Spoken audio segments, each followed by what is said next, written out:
Olá, vamos voltar no tempo. A Segunda Guerra Mundial acabou de terminar. O mundo está respirando aliviado, começando a juntar os cacos. E o Brasil no meio disso tudo? Bom, o Brasil se encontrava numa posição, digamos, bem privilegiada. Anos vendendo matérias-primas para os aliados tinham deixado os cofres do país cheios. Agora, a gente vai ver como essa história se desenrolou e olha, não foi bem como se esperava. 700 milhões de dólares. Pode não parecer tanto hoje em dia, mas em 1946 era uma fortuna, uma quantia realmente colossal. Esse era o valor total das reservas internacionais do Brasil. Um verdadeiro tesouro de guerra, acumulado com muito esforço. A sensação era que com essa grana toda, o país tinha o passaporte carimbado para o futuro, sabe? Dinheiro de sobra para se modernizar e entrar de vez no jogo da economia global. E aí vem a pergunta de US$ 1 milhão. Ou melhor, de 700 milhões de dólares. Para onde foi parar toda essa grana? Como é que um país que termina uma guerra com essa bolada toda vê tudo isso simplesmente desaparecer em pouquíssimos anos? É o que a gente vai desvendar agora. E a resposta, olha, revela uma virada de roteiro daquelas na história econômica do Brasil. No começo, o clima era de um otimismo que contagiava. O governo da época, do presidente Dutra, olhava para aquele monte de dinheiro em caixa e pensava: é agora. A crença era que o Brasil podia, sem medo nenhum, mergulhar de cabeça na nova ordem econômica mundial que estava se formando. E a primeira grande jogada do Brasil foi exatamente essa, uma aposta. E que aposta, viu? Em vez de seguir o caminho mais cauteloso de proteger a economia, o governo decidiu escancarar as portas. Foi uma aposta total, um all-in nos princípios do livre mercado. A ideia era que essa seria a via expressa para o desenvolvimento. Essa aposta toda tinha um nome: Bretton Woods. Esse era o sistema que estava organizando a economia mundial depois da guerra. Traduzindo para o bom português, significava que o Brasil ia deixar sua moeda ser trocada livremente por outras e, mais importante, ia deixar os produtos importados entrarem sem muita barreira. A ideia era se plugar de vez na economia global, sem filtro. Só que essa aposta toda se baseava num cenário, digamos, cor-de-rosa. As premissas eram muito otimistas. Acreditava-se, por exemplo, que a economia mundial ia se recuperar num estalar de dedos, que as nossas reservas eram um colchão de segurança para qualquer problema. E, claro, que o dinheiro estrangeiro, principalmente dos Estados Unidos, ia chover aqui no Brasil. Era basicamente uma visão de mundo onde não tinha como dar errado, né? Pois é, mas a realidade, como a gente sabe, adora pregar peças. E aquelas premissas super otimistas estavam prestes a dar de cara com o muro. A dura verdade da economia do pós-guerra. O resultado?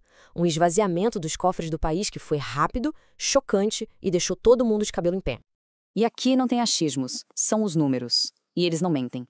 Esta tabela, que é de documentos da época, mostra a coisa de forma bem crua. Se a gente olhar ali na última coluna, o total, dá para ver o tombo, de 708 milhões em 1946 para 570 milhões em 1948. E, um spoiler, a queda ia continuar. Aquele tesouro de guerra estava literalmente evaporando. Para visualizar melhor o tamanho do estrago, olhem só este gráfico. Começamos com 700 milhões em 1946. 3 aninhos depois, em 1949, já tínhamos perdido mais de 100 milhões, caindo para menos de 600. A nossa poupança internacional estava sendo torrada numa velocidade completamente insustentável. Ok, mas o que aconteceu? O que causou essa verdadeira hemorragia de dólares? De onde vinha esse ralo que estava sugando tanto dinheiro para fora do país e tão rápido? Bom, não foi uma coisa só. Foi uma combinação de fatores, a famosa tempestade perfeita. Primeiro, pensem na população.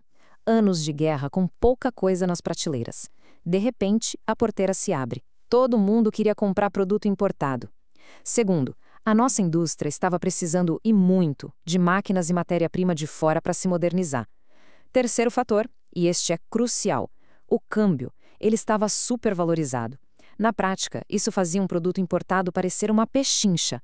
E para completar o cenário, boa parte do que o Brasil vendia era para a Europa, que pagava com moedas que não serviam para comprar dos Estados Unidos. Ou seja, a conta não fechava de jeito nenhum. Com as reservas indo para o ralo e a crise já batendo na porta, não teve muito o que fazer. O governo precisou dar um verdadeiro cavalo de pau na política econômica. Aquela aposta liberal foi abandonada e a postura adotada foi completamente o oposto. Essa imagem aqui deixa a mudança bem clara, né? É o antes e o depois. Antes de 47, a palavra-chave era liberdade, câmbio livre, importação liberada. Depois de 47, a palavra de ordem virou controle.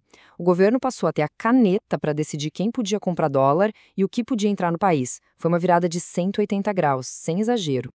E essa mudança não foi de uma vez só, foi uma reação em cadeia, conforme a crise apertava. Primeiro, lá em julho de 47, o governo começou a controlar a compra de moeda estrangeira.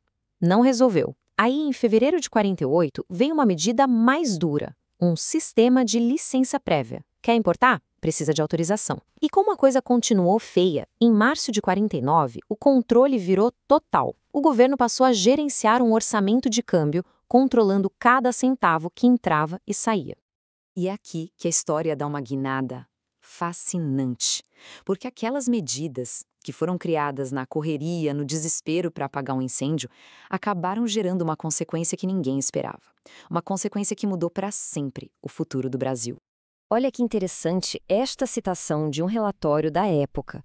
É quase como se os analistas estivessem percebendo em tempo real o que estava acontecendo.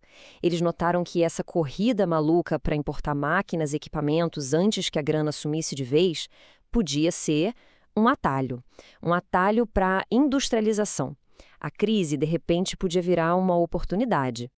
E a lógica por trás disso, que surgiu quase sem querer, ficou conhecida como substituição de importações. Funciona assim, ó. O governo barrava a importação de um produto, vamos dizer, um rádio. Só que o pessoal continuava querendo comprar rádio. O que acontece? Isso cria uma oportunidade de ouro para o empresário brasileiro pensar: ué, se não pode trazer de fora, eu vou fabricar aqui.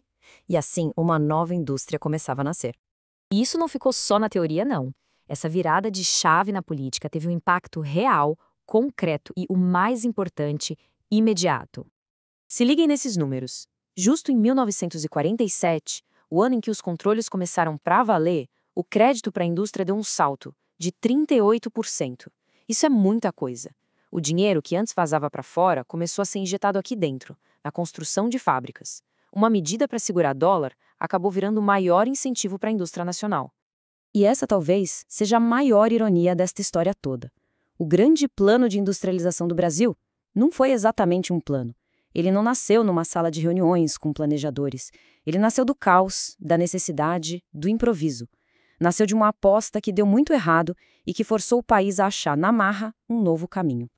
Então, resumindo a ópera, o Brasil sai da guerra com os bolsos cheios. Aposta tudo no livre mercado. A aposta dá errado e o dinheiro começa a sumir. Para tapar o ralo, o governo fecha a economia. E esse fechamento forçado, quase que por acidente, acaba criando terreno fértil para o nascimento da indústria moderna brasileira. Uma coisa levou a outra. E fica a reflexão, né? Esse salto industrial que definiu o Brasil por décadas foi fruto de um plano genial, de uma estratégia bem pensada, ou foi um acidente de percurso, uma consequência não intencional de uma crise? Talvez a verdade esteja no meio do caminho. E isso mostra como a história, às vezes, é escrita não só pela caneta do planejamento, mas também pelos acasos do destino. Agradeço a companhia nesta análise.